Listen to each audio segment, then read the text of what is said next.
everyone. It gives me immense pleasure to welcome you all to yet another podcast. This is the 172nd episode of podcast that we are having this year.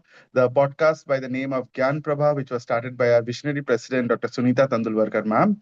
And of course, by now you guys all know it, but then again, I should remind you all every day, 8 p.m. onwards is a podcast, and ma'am has been totally committal to it, attending. I think she has attended 99% of it. 1% maybe because of some Foxy activities which she couldn't, but then she has been there through and through, supporting all of us. And we chairpersons are really lucky to have ma'am as a leader because she has not only led us from the front, but I think she has driven us from the back as well by giving us activities, by making us do work, which of course has been all sponsored by her. So it's this time the work has been different. It's just doing the work without worrying about the sponsorship because it's all done by her. So thank you so much, ma'am, once again for the opportunity. Thank you for joining us here because, of course, seeing you on this platform gives us a little different sort of enthusiasm, and seeing you, of course, smiling also gives us really that encouragement to take it forward. So, of course, this month has been the month of World Population Day, 11th of July. Coincidentally, that day is my birthday as well. But then since my podcast day is on the 19th, we thought we'll do it today. And today we are really lucky to have the Director General of the Planning Association of India, Dr. Kalpana Apte ma'am, with us as well. So welcome, ma'am. Thank you so much for being here. Thank you for accepting our invitation. So I would like to, of course, now invite our visionary president, Dr. Sunita Tandulwadkar ma'am, who has, I'm sure, joined in spite of a busy schedule, maybe in some other conference, but she has taken this time out to be here with us in this evening. So, ma'am, I would request you to kindly bless us and kindly give a few words of your inspiration to everyone present. Thank you, Priyankur. Thank you for your kind and lovely word. And most importantly, thank you for getting Dr. Kalpana ji on this platform. I'm so glad and welcome Kalpana ji on a Foxy platform. It's our honor and pleasure to have you on this platform.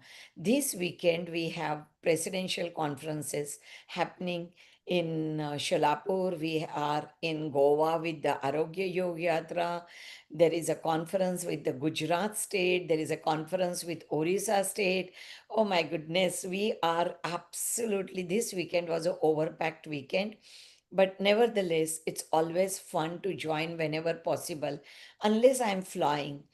170 episodes every day at 8 o'clock. It's a fantabulous journey. And I gave this with the thinking that my committee chairperson, they are the future leaders. You know, Kalpana ji, how Foxy works. The committee chairperson, then the vice president, and then they become a president. So, by taking a podcast, thinking about the interviewer, thinking their creative ideas, I'm sure Priyankur has worked hard what questions he should be asking, and then talking to that figure, the influencer, the celebrity, that level, you know, it brings their confidence day by day, month by month on a year, and they are our future leaders. So I thought, let me give this platform, and where only the chairperson and the faculty are there, and we all enjoy from a viewer's link how these youngsters are taking the interview. I don't know, Priyankur, but I still call you youngster. Huh? Yes, Of of course, course, ma'am. after, Of course. but he works so hard, so well, so dependable. Thank you so much, Priyankur. Thank you, You ma'am. have amazing journey as a committee chairperson, and whichever president you have worked, they have cherished their moments. Kalpana ji, thank you so much.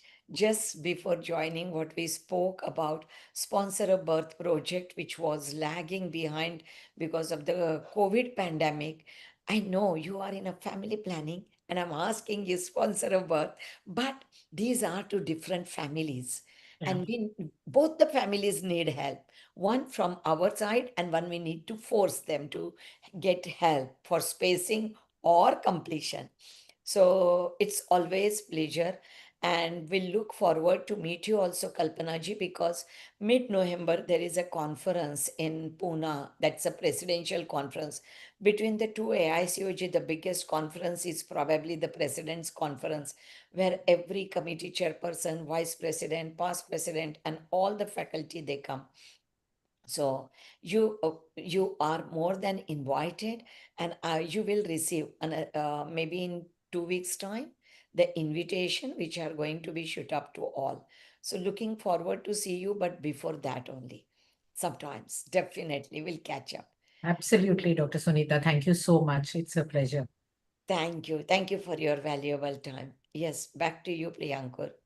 Thank you so much, ma'am. Thank you for the wonderful appreciation that you always share. We don't know whether we are living up to the expectations that you have for us, but we are definitely are trying our best, ma'am, to balance out things and doing the best for the organization as well. But thank you so much, ma'am, for having the trust in us. Thank you so much for giving us repeated opportunities, and thank you for allowing us to meet someone like Dr. Kalpana Apte we have today. Like at our level, meeting someone who's so senior is only possible through such platforms, because otherwise it becomes difficult for us to meet them. Thank you, ma'am, once again for joining us. Thank you for your inspirational words, and thank you for the opportunity once again. Thank you. I will stay back till you introduce Dr. Kalpanaji. Sure, ma'am. So I would like to welcome Dr. Kalpana Apte to all of you today.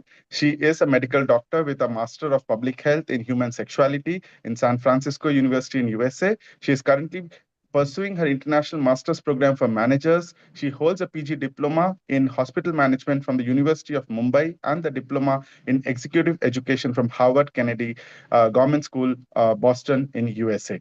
Ma'am is currently the Director General of the Family Planning Association of India, association that I'm sure we work and we will continue to work as Foxians together, because I'm sure we have to work hand in hand for the betterment of the women whom we are here to serve.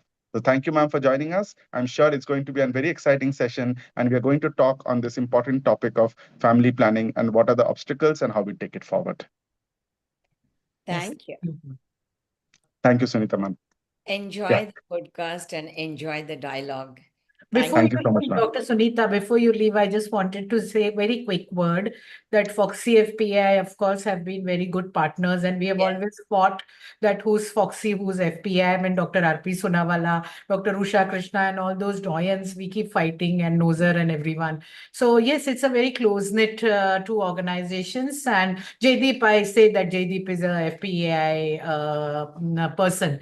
Anyways, that apart, and now I would like to say that you are also FPAI person, because we should get you also involved. I just wanted to quickly say that sponsor a birth or helping couples to get their desired fertility is part of family planning. So it's very Yes. much part of Planning our the agenda. family. That's very much part of our agenda, and I Absolutely. definitely And want. Kalpana ji, let's do the great work on sponsor a birth. I think when we will see the smile on the faces of those who can't afford but got the baby, that is what we all about. खाली हाथ आए हैं खाली हाथ जाएंगे कर्मा लेके जाएंगे. Yes, yes, let's And do this that. That's this part life of our God work. has blessed to be at right position to give. So let's give our Let's 100%. do that. And I will definitely, let's meet up, and there are a lot of things that we can do together. Oh, okay. So first week of August, we have a big Foxy Figo conference in Mumbai. I'm Okay. coming down. I'll give you a call and we'll definitely meet across. All right. Thank you. Thank you. Thank you so much. Thank you. So, ma'am, as we know that today's theme will be on World Population Day, and empowering choices, enabling changes is what we strive to look forward to. So, Kalpana, ma'am, of course, to start off with, I would like to ask you the first question, of course, which will be the most appropriate to in pertinence to the World Population Day. Why is World Population Day observed, and what is its significance in context to today's scenario? So, Dr. Priyankur, you started the introduction to today's conversation that 11th July is your birthday. Yeah. Yeah, it's interesting, and you will be shocked to know that even it's mine. I'm, Oh, yes, what kind of serendipity does exist in this world? And interestingly, I have never been able to kind of celebrate it at a personal level. I've of course. always celebrated it because, my work is such. So, coming back to your question, and it's of course a pleasure. Coming back to your question, 11th July was observed in 1987 for the first time when the fifth billionth baby was born, metaphorically, you can say, or mathematically. The World Bank actually decided to observe 11th July as World Population Day. There was one Dr. Jakaria who kind of came to this he thought that it may be appropriate to globally celebrate it. And that's how it, and from 1990s onwards, it more or less became an annual celebration across the world because it touches a lot of aspects of population. Basically, it talks about health, gender equality, poverty, economic empowerment, because population, as you know, is not homogeneous. It has different sort of factors. And for the health and for development and growth, different aspects need to be focused more.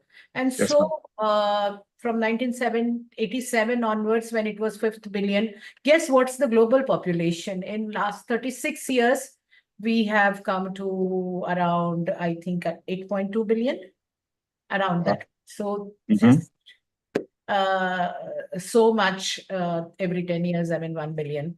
That's really a very strong growth. And we'll talk more about it. Absolutely, ma'am. So it's first of all, wish you a very happy belated birthday, ma'am. And Same. it's a coincidence that's happening with me for the second time.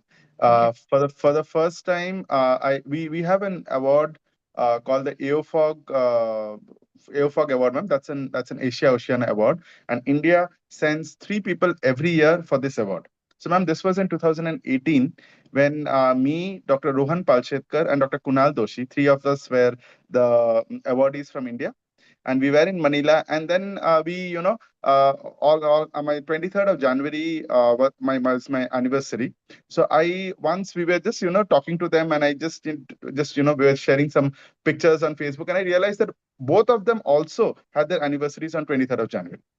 So such coincidences does not happen often, but when it happens, it feels nice. I'm very happy that you also celebrate the birthday. I mean, like I celebrate my birthday rather on your birthday. But the Both thing of is, them. of course, again, very metaphorically, as you said, your work does not allow you to probably celebrate that day metaphorically. But then, yes, I Yeah. mean, of course, that's a day that needs to be celebrated because you do a lot for the Indian population, and I'm sure the government works very closely with you to look at how population can be better controlled in the country. Yeah. Ma'am, the second question for you today, I would like to put this forward. India, of course, has become the most populous country in the world. Yes.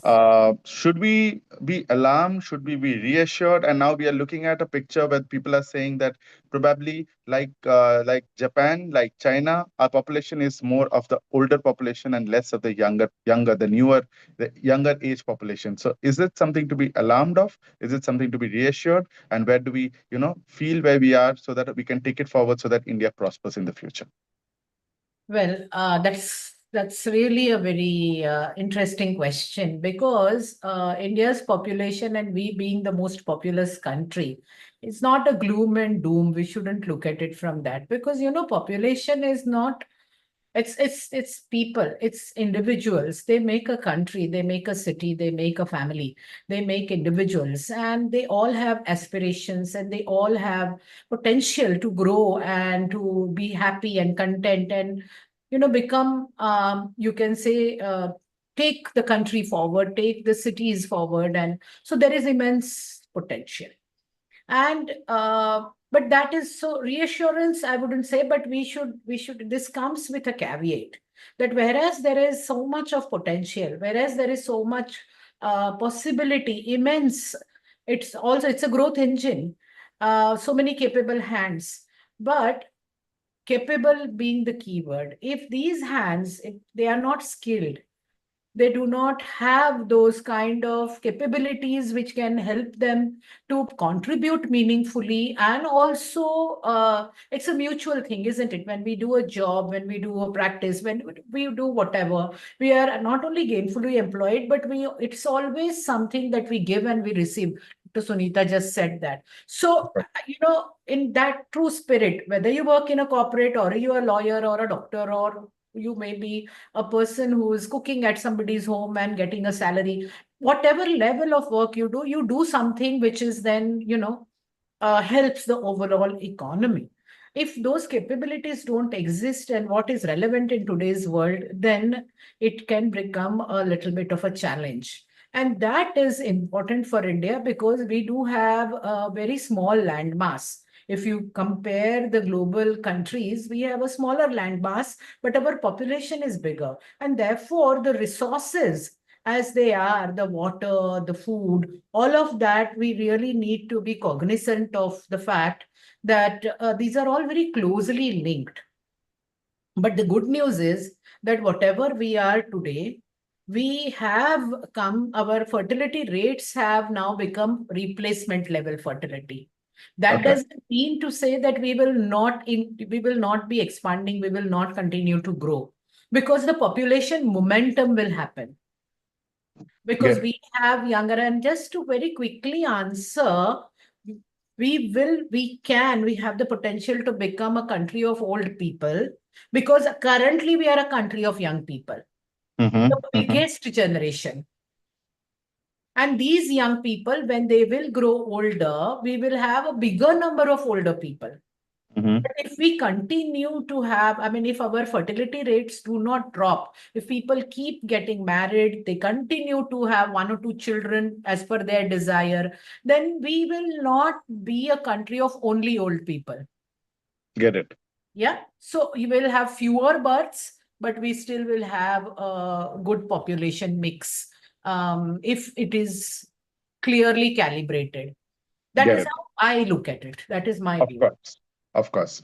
No, absolutely correct. I mean, it has to be a balance everywhere, and that balance should exist because that's when we prosper as a country as well. Ma'am, I would like, because of course we talk about Indian population, but we all know that not all states are high fertility states. There are states which are more, there are states which are little lesser, there are states which are in between. How does FPI, the policies, or how does it prioritize its activities on this high fertility states? And what is its take on, like, acting more on those, or are they balanced on all states, looking at the big picture of Indian population per se? So you are very right. The southern part of India, south to India's really, has the fertility rates have declined steadily, and they are around two or less than two. But some states where actually you must look at it from the infrastructure and facility perspective. Also, women's education and empowerment, their economic empowerment as well, if you look at it, then those states have a lot to achieve yet. There is infrastructure issues are there. Healthcare system itself needs strengthening in a big way. And I'm really happy to tell you that in last 10 to 15, I have looked at it last 30 years. I'm really happy to tell you that across India, now healthcare system is improving, and you see that improvement results of those you see in the health outcomes of people. Maternal mortality across India has dropped so significantly, which is such a brilliant thing. No Absolutely. woman should die, and you being a OBGYN would agree with me that we don't want to see any death or morbidity during pregnancy, because it's a very special time of life. And Absolutely. so, yes, there are states, but all the states have significantly achieved their demographic, or you can say their fertility rate decline in recent times. So, yes, there is a progress. And if we talk of family planning, you will see that in some southern states, because in their zeal or in their, you can say, enthusiasm, the program really was mostly centered around sterilization. Mm-hmm. And we also see in that some of these areas, because you know that early marriages are a reality in India. They still happen. They are much less, but still that incidence is there. And it's a Correct. big number, even if the percentages wise it may be low, but the number remains big.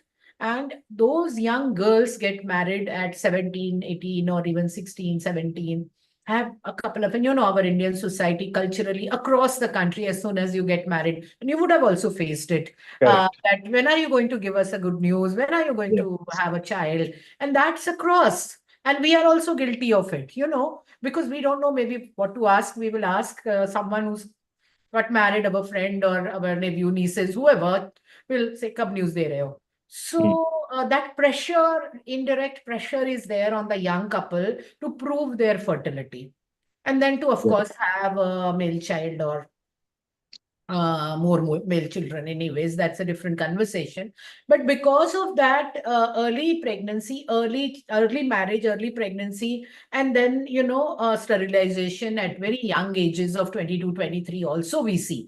So that's a different aspect of a family planning program that needs to be balanced with more choices amongst younger population. So these are the nuances of state-wise variations in family planning program. Absolutely. Get it, ma'am. Thank you so much for answering that so appropriately. Next, of course, I would like to come to you with another question, which I feel is quite appropriate, that it's about the gaps. So, what do you feel in today's day are the biggest gaps in family planning and reproductive health in Indian scenario? So I would say the biggest biggest gap, if you say, I think lack of knowledge. We are a society which we frown upon on an average on anything related discussion, academic or very you can say clear discussion on sex and sexuality related issues, which is such an integral part of being human. Whether Yes, to be sexually active or not is such an individual choice, isn't it? absolutely. But it is not easy to have those conversations with a trusted and in a safe space. So I would say that's the biggest, because then people have very poor awareness, lack of knowledge, decision making becomes poorer or more high risk. And there is so many myths and misconceptions, because then the only way is to Google it. And the Google, of course, you have to understand that. And you would also know that there are so many sites which may be giving false or inappropriate information. So I would say first and foremost, the biggest threat in India today is lack of culturally sensitive, age appropriate in language. You know how many languages we have. Where is Yes, the language content for young people today who are not very familiar with English or even Hindi? So that I would say is the biggest challenge as of today. Then the lack of commodities and accepting the fact that people are going to be sexually active outside of marriage, before marriage, let me say that. And now there are such different contrasts or contradictions, even I would say contrast probably, that there is a young group, cohort of young people who are studying higher studies, migrating to other cities and towns for education or for the jobs, and not getting married even up to 25, 28, 30, 32, and mm-hmm, they also are sexually active. mm-hmm, mm-hmm. And that's something that if they do not have adequate information on contraception, because Mm-hmm. obviously an unmarried girl or a boy, definitely boy meaning I don't mean to say below 18, but I'm saying that Yes, young person wouldn't yes, want to have a child. Obviously, we in India, marriage and before marriage, outside matrimony, having a child is not that common. correct. It's that while they're studying or while there is a so much social stigma. And I would say that the family arrangement of India, that having that's a positive and a strong system that we have. So I would say that these are some of the biggest threats that we do not acknowledge, and we do not provide adequate sexuality education, not only for young people, but also for adults and young persons, and support in marriage if that is an issue. And most marriages will not really be amicable, harmonious, if the sexual relationship between the couple is not. So I would say when you talk of reproductive health, that is something that is biggest threat, or the challenge that one faces here in India, that you do not have space and commonly available counselors and doctors who can help you out. Address it. It is very, very important life decisions and information. Get it, ma'am. So, for you, in between education and poverty, education is the one which is. Sorry, yes, of course. The systemic, and I should add that the systemic issues like poverty, yes, of course, poverty. But one thing is there, that the government of India provides free contraceptive services Yes. and services also. So, we have a welfare state approach Mm-hmm. to health. So, there is access, but then there are also areas and cities and towns and rural areas where it's not that widely available. Education, of course, is the most important thing, and all young people are not able to have education. Particularly, the gender inequality is one huge issue that still is a huge challenge in India. Get it. So I think sex education in the schools could be something that could in future help us to bridge this gap to a certain extent. Thank you so much, ma'am, for that. Ma'am, of course, I mean, you talked about FPI and Foxy working hand in hand for betterment of the woman. But as gynecologists, because I'm sure there are a few gynecologists, or there are so many gynecologists who are attending this program. So, ma'am, what is your advice to us gynecologists, which will help integrate the family planning into routine practice? So I would say it's extremely important that we need to imbibe the fact that contraception is a very important aspect of women's health, basic health.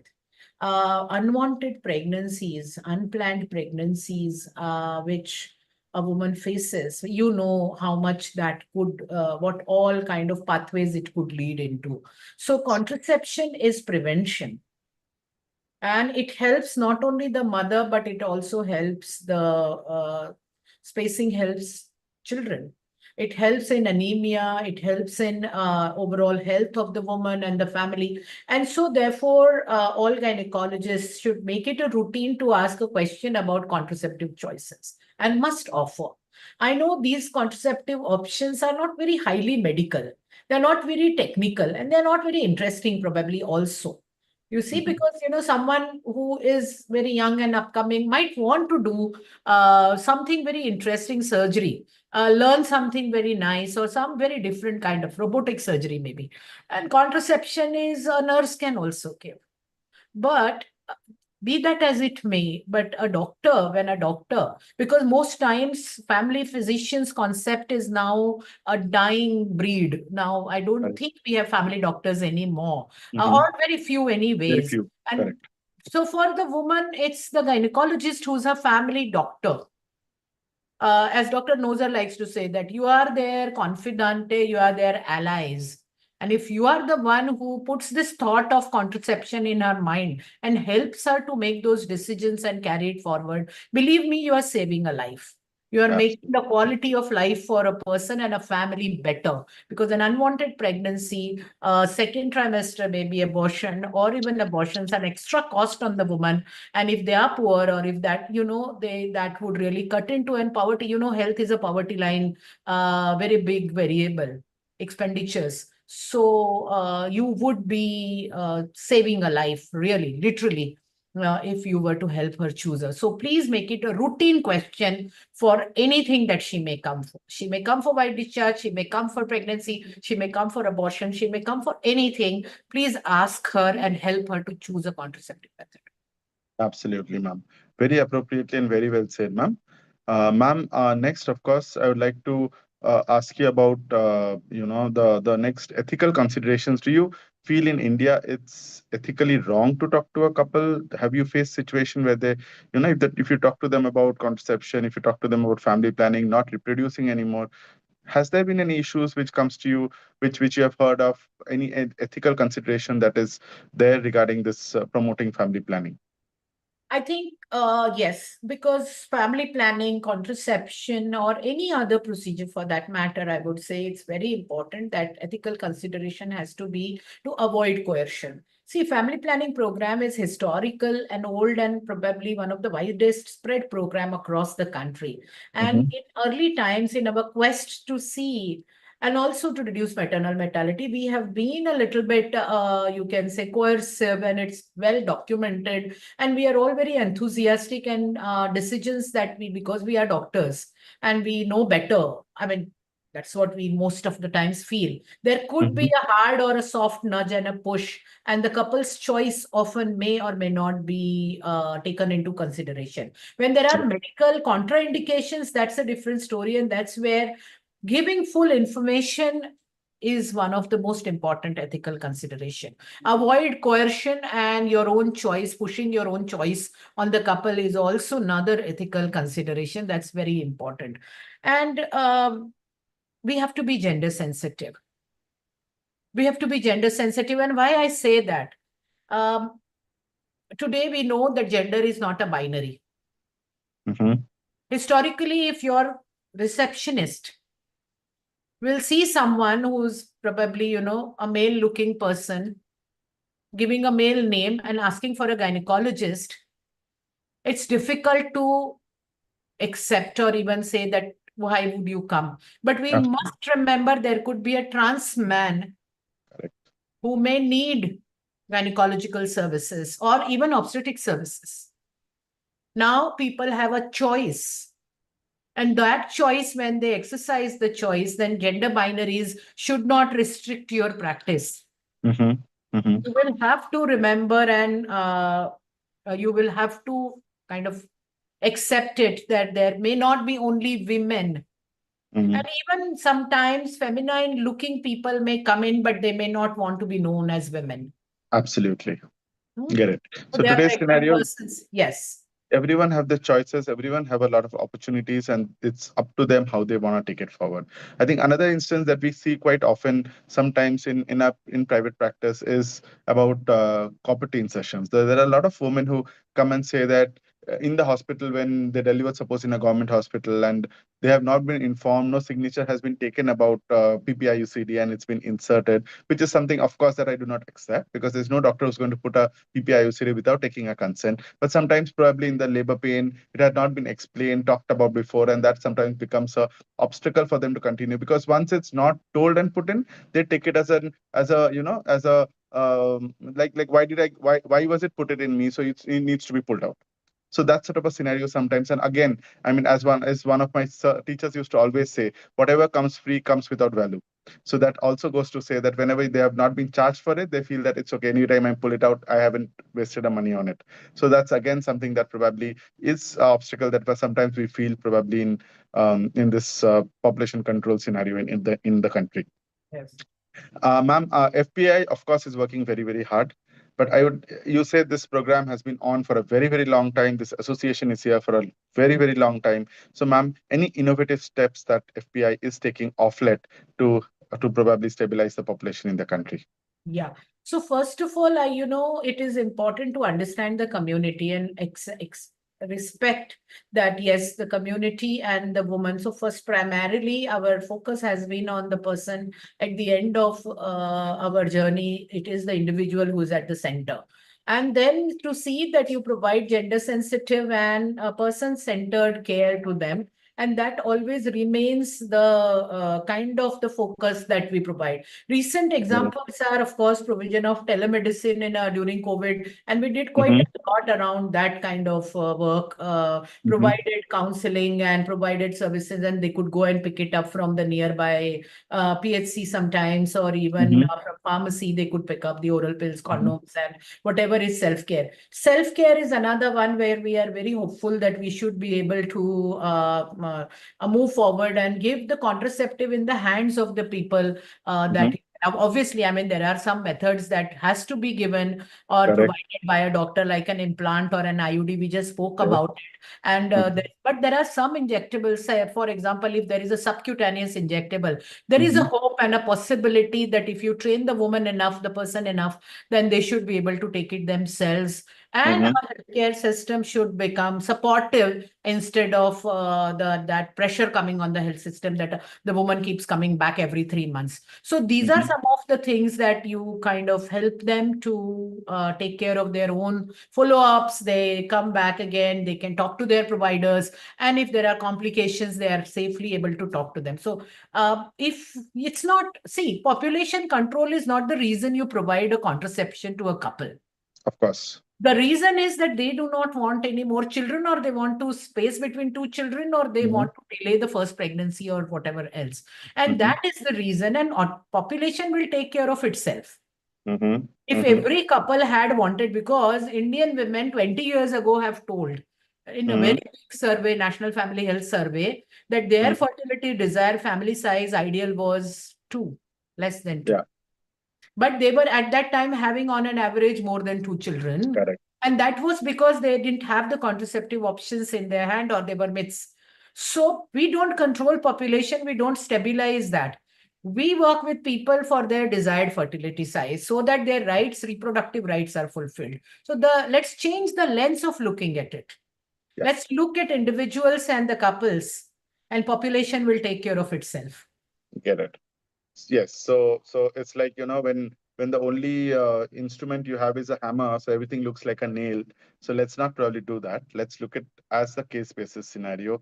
Let's look at probably as a regional scenario, as you said, the regions which are doing better, the regions looking at the choices of people around there, and then taking a call forward. Excellent, ma'am. Thank you so much for your input. Ma'am, of course, technology is taking a big step in most of the regions. I'm sure technology is playing a big role in family health, family planning as well. So, ma'am, what do you think are the boons with technology towards control of family planning, and what do you think are the banes, especially something to do with the digital campaigns, etc., especially in the rural population? How do you feel that whether the things are improving today or it's still not that well appreciated, especially in the rural population? So technology is all pervasive. We saw it's all immersive also. And Mm-hmm. be it rural or urban, we see that particularly the mobile technology and that is really, really everywhere. Google Mm-hmm. is everywhere. ChatGPT has spread like far, far and wide. So those things don't take time, they just spread. So these are good things. Telemedicine now you can through WhatsApp call, you can reach anyone anywhere. And if Correct. you can build a system around it, which is supportive, we saw during COVID that we Mm-hmm. were able to even, manage our work during COVID never stopped. Correct. Our clinics could not be open for first 7 days. Then we Correct. opened because then we had needed to take the approvals but still women couldn't come to us. A lot of people could come to us, but women still, some of women from far, there were no buses, there were no Mm-hmm. transportation for some of them. And so telemedicine took off in our system very much so. So I think that is something very important. Technology helps. Telemedicine is a real option. There are guidelines, Government of India guidelines what can be done through telemedicine, what cannot be done. We can still be more ambitious and maybe make them more aspirational, but whatever we have already today, that's really, really very nice. And I think after COVID, that has become. Second thing is the point of care kind of diagnostics and also medical devices are very important. And I spoke to you a little bit about it's my dream, and I hope, and I keep challenging all these scientists or IITians. Sometimes we had opportunity to talk to those young people to innovate and to make medical products which can be used directly by people themselves, thereby reducing the burden on the healthcare system. And so Mm-hmm. that is another technology, that is the biomedical technology that can help people to maintain their health, to monitor themselves. Ovulation monitoring. For example, it's my dream that is it possible for a test in the woman's hand to be able to diagnose her pregnancy even before she misses her period. Okay. Technically, it should be possible True. because we know that there are hormones which are released immediately. Correct. So even before she misses her period, if she knows that, that would be a great innovation and a great thing in her hand. So though that kind of technology, newer contraceptive methods, where she just needs to take a contraceptive pill or maybe a jab when she needs to, and not take it year around or not put an IUD in her body if she doesn't want to. Many Mm-hmm. more contraceptive options. We just Mm-hmm. have very few today. We should have triple that.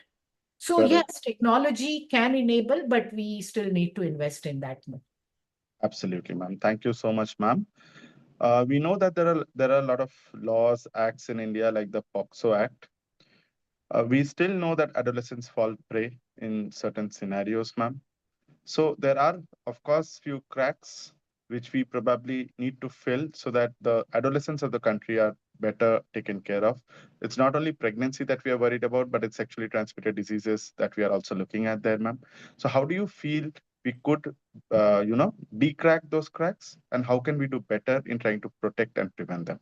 So you are so right. Adolescents do fall through cracks because system doesn't have a very clear. Medically, we also know now what is pediatrics and where do they come. Correct.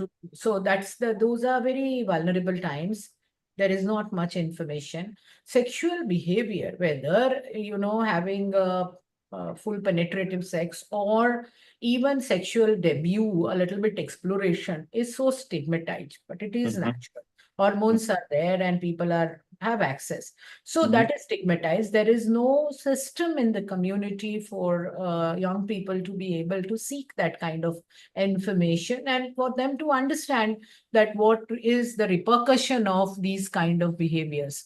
Correct. Also, violence and sexual violence is very, very possible for Mm-hmm. patriarchy is there. And if you see a young girl who's crossing some boundaries, studying well or answering back or looking good, wearing good clothes, it's very likely that she may be taken to task and taught a lesson. So those Mm-hmm. things do exist. And then you, as you rightly say, that then the pathway for infection or unwanted pregnancy is very high. And then there is another, you can say, policy headwind, or one can say it is a difficult scenario where you have to inform the police if you know that the person below 18 has been sexually active.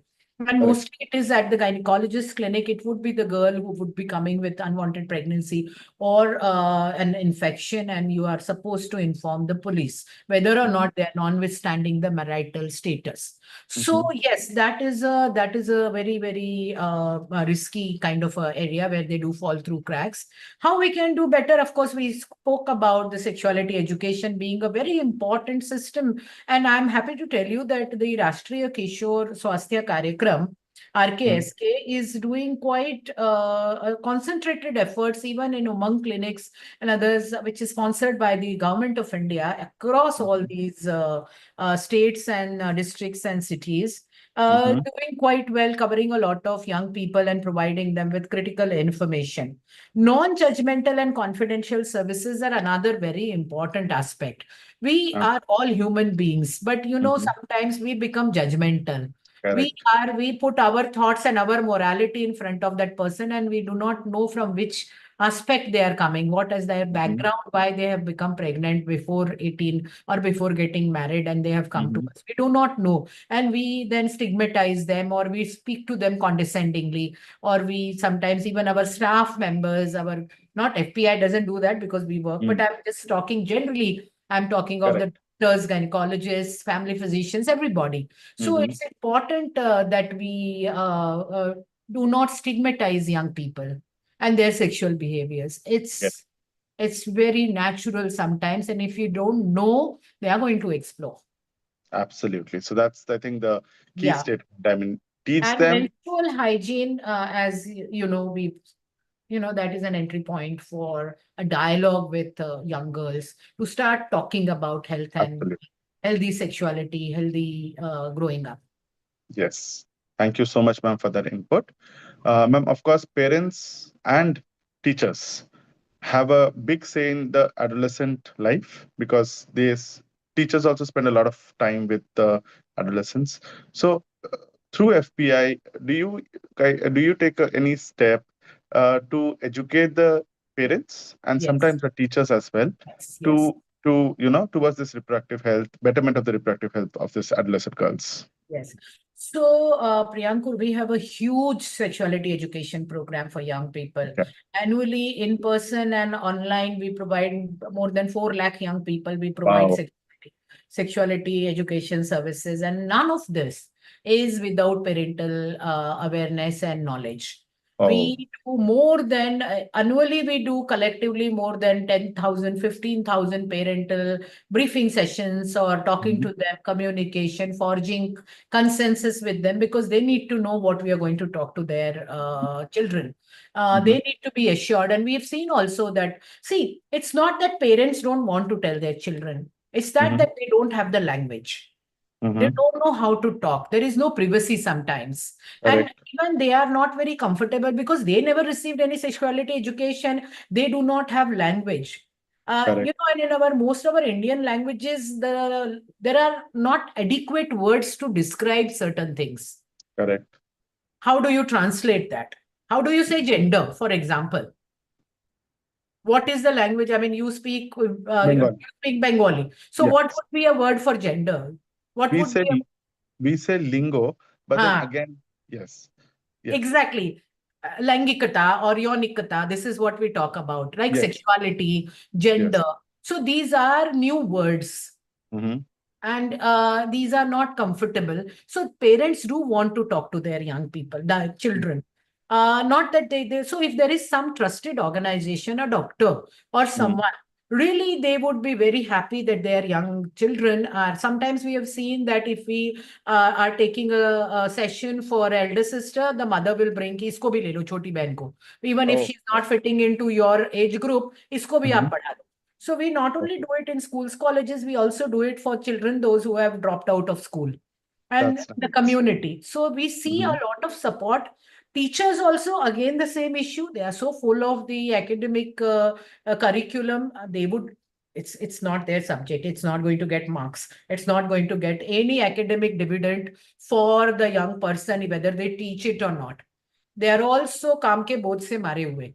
They have to Mhm. do so much. So this is not, it's always an optional topic. And it's also, because we laugh. Why do we laugh sometimes? Because we are embarrassed. So children in the class will laugh when the teacher starts, because boys and girls, if it is mixed group, you can Correct. just imagine what kind of conversations happens between young people when a sexuality education class is going to happen. What kind of Mhm. questions they may bring up. So it's teachers have to handle all that. I Their own get it. sexuality, they have to kind of, settle down with that and be comfortable. We all, the person who is doing sexuality education, the sex educator, if you will, Mhm. whether it's a doctor or a counselor or a nurse or whoever, has to be comfortable first with their own sexuality, their own Correct. self.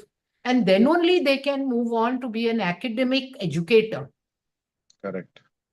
That You is, can't you can't preach until and unless it comes from within.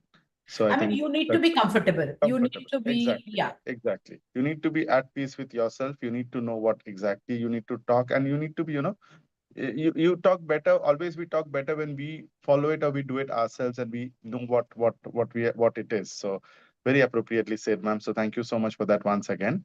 So ma'am, today like we are almost coming to the end of this session, and before we do that, I'd like to ask you, of course, the three key priorities regarding India's population strategy today that you would like to talk about.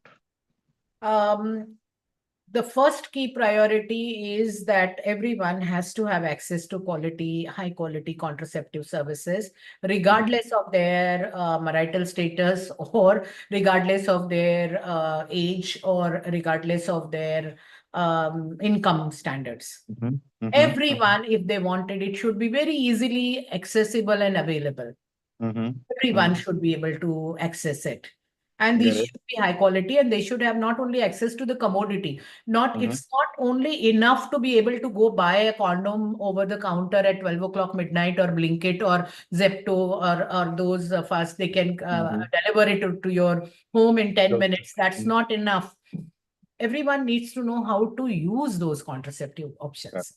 When to take the pill. What happens if you miss out the oral contraceptive pill?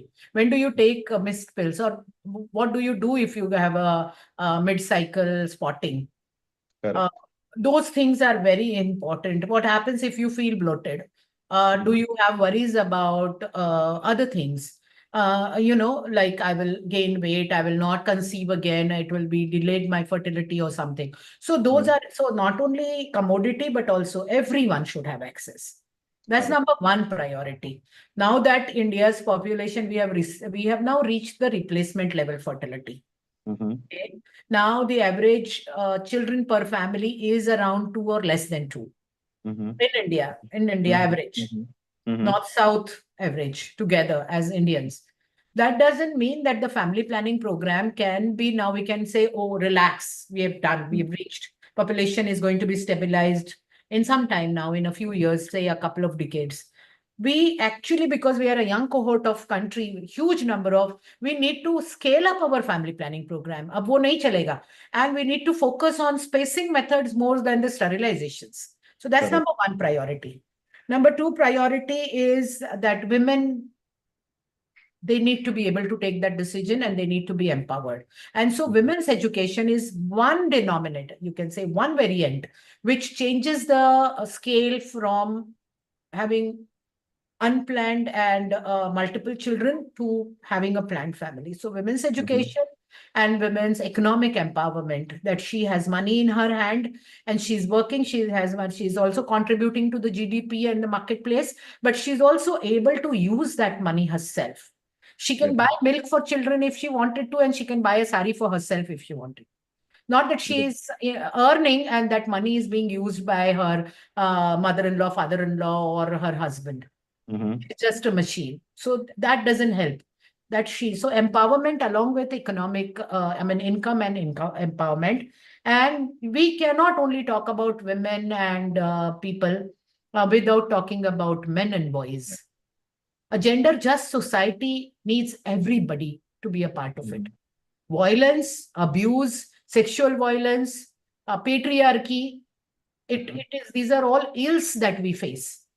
Correct. These need to be weeded out. It starts from eve teasing. It starts from unequal treatment in house where you are giving more milk to the boys. What happened during COVID when schools were online? There was one mobile in the house and that mobile was used by the boys.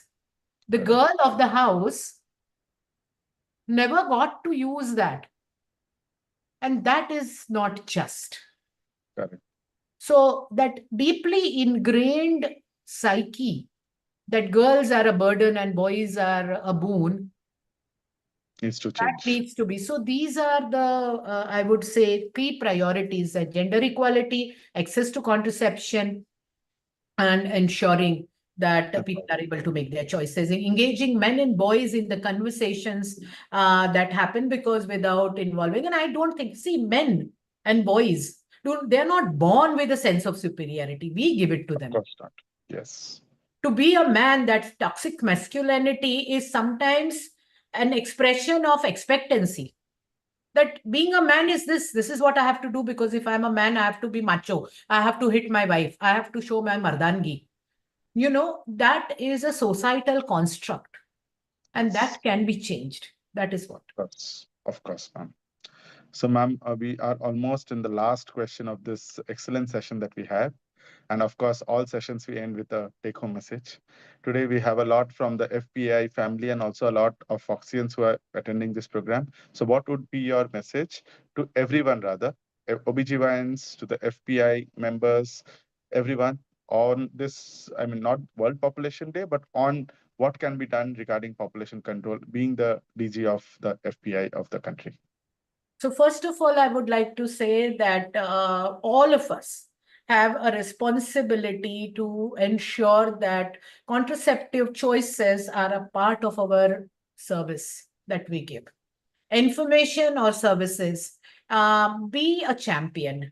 Ensure that all the people who come to your practice, or those who come to your clinic, or all nurses, all doctors, everybody, there is a conversation and option provided, even if your practice is something that is different from this. But as I said, family planning is not only contraceptive choices, it's also helping a woman or a couple to have a child, a wanted child, helping them through their infertility or lack of being able to conceive. So in all sort of practices, we cannot take a singular approach. It has to be a basket.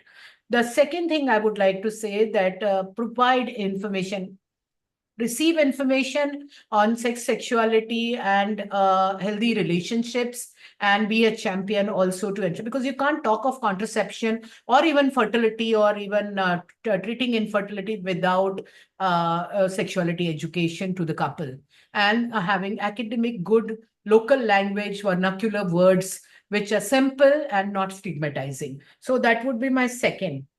uh, Ensure that you keep attending the contraceptive updates. That's a very simple thing. I know I keep hearing that it's nurses can do it, but yes, nurses can do it. Everybody can do it, but you as doctors can only help when there are complications or a very special case where your word, you doctors are like God still in our country.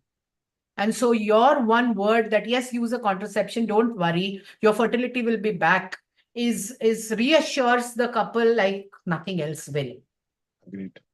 And there are new and very latest things are always coming up. PCO is such an important issue. But when you are helping them with PCO, you know that some contraceptive options can help them also with very quick pregnancy, and also help them through their PCO issues. So, keep yourself abreast of the other uses of these kind of, we all know, and all those, Foxy keeps doing so many CMEs. Please don't think that you'll get bored out of contraceptive CMEs. And I know Dr. Shobha Gudi's CMEs used to be brilliant, fantastic. And also now Dr. Ashish as well. I know that they really are doing such great work. And Foxy actually takes the championship on contraception quite strongly. So I think we can do that. And definitely you should talk more about, speak to each other, talk to your patients, their relatives, their family. You are the elevated family physician, not the family physician, but you Correct. have the influence to change the course of a family's life if you Correct. speak to them. Talking alone to the woman and calling her husband and making him, giving 5 minutes to talk to him has become really a very important strategy. And we see that happening time and again. Invest in talking to them, counseling them. And one more thing, gynecologists and obstetricians operate all on women. Non-scalpel vasectomy is something that is going down very, very much. And because there is a vicious cycle, because there aren't enough doctors and there are enough surgeons, because there aren't enough cases. So Mhm. it's like you learn, but you don't get to operate. And we know that if we don't operate, we get rusty. So we started with Foxy Sankalp, Dr. Shobha Gudi's times, and I'm sure that we can continue to do that, is to male gynecologists who are interested, want Mhm. to get trained in non-scalpel vasectomy. We will be only too Mhm. happy to get it organized for you. And you could also provide, because, when she's delivering, Mhm. and MBBS doctors can do an NSV very easily. Correct. That is the level of skill that is needed. Mhm.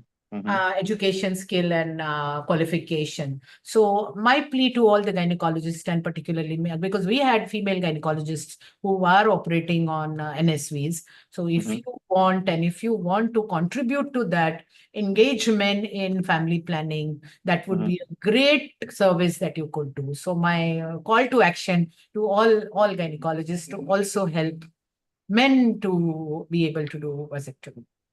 Of course, ma'am. Thank you so much once again for giving us this opportunity to talk to you, to learn from you. It was a wonderful session. Since we work hand in hand, it's also nice to know your views about what we do. And, of course, there's a positive side and a negative side of it. But we definitely, at the end of today's session, I do learn that working together hand in hand in a continuous way will really help in to brighten the future of the population goals of the country. So thank you, And ma'am, once before you again. close, Dr. Priyankur, a personal request to you. You are Ma'am, in Siliguri, and we have a branch very close by, not very close, but the yes, border of Bhutan, the Alipurduar. yes, So help us. absolutely, ma'am. I assured Visit you my that over favorite phone, but doctors. I'll definitely do it, ma'am. Whenever it's required, yes, you can give a call, and I'll definitely go over and for the family planning surgeries, ma'am. Our Kalchini branch serves the most marginalized and very, very, you can say, geographically isolated populations I get in it. the tea gardens and on the mountains and Baksa Duar and those areas. So we look forward to Sure. a deeper partnership with you in Absolutely. our West Bengal areas. Thank you so much. Absolutely, ma'am. I would love to, ma'am. Thank you so much again for the opportunity, and thank you for all the viewers. Looking forward to the session tomorrow again at 8 o'clock. Till then, bye bye. Thank you so much, and thank you, Kalpana, ma'am, for being here. Thank you. Bye bye, Dr. Priyanku Roy. Bye Thank bye. you. Thank you, ma'am.